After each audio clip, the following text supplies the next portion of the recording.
Go. Okay, so today we're going to be making some Marlin Poke. So that's the fish I caught this weekend. Thanks to Hammerhead Spear Guns. Shout out to them.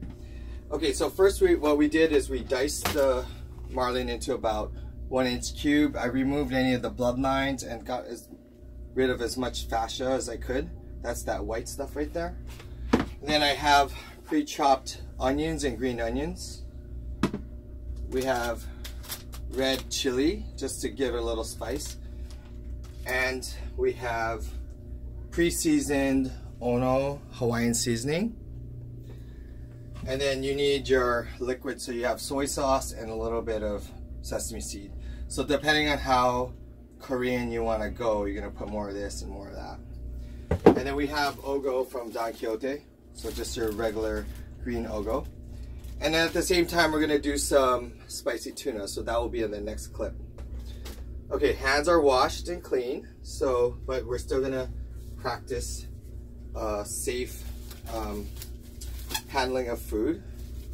So we take about 3 pounds of the tuna, of the marlin, and then we're gonna do just a couple handfuls.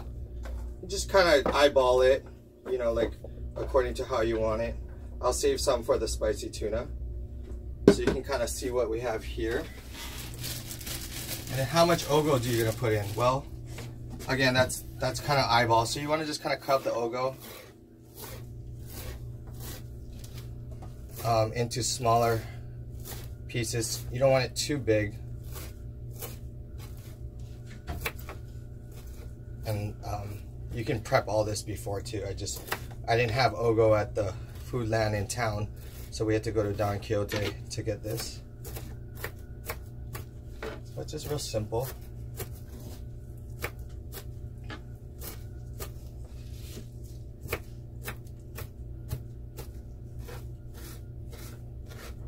Okay, so you get your ogo, you want to just kind of mix it all together.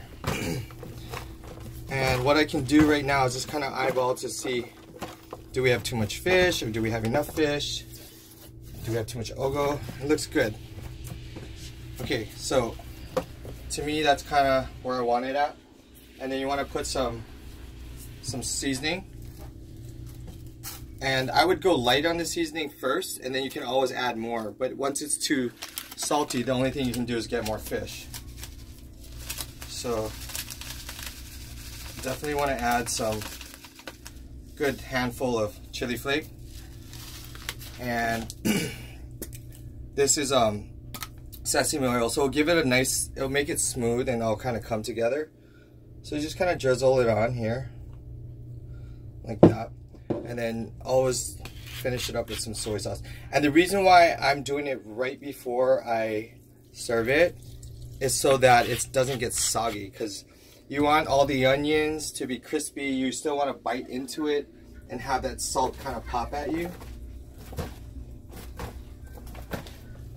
Is there any forks in here? Right up there. Okay.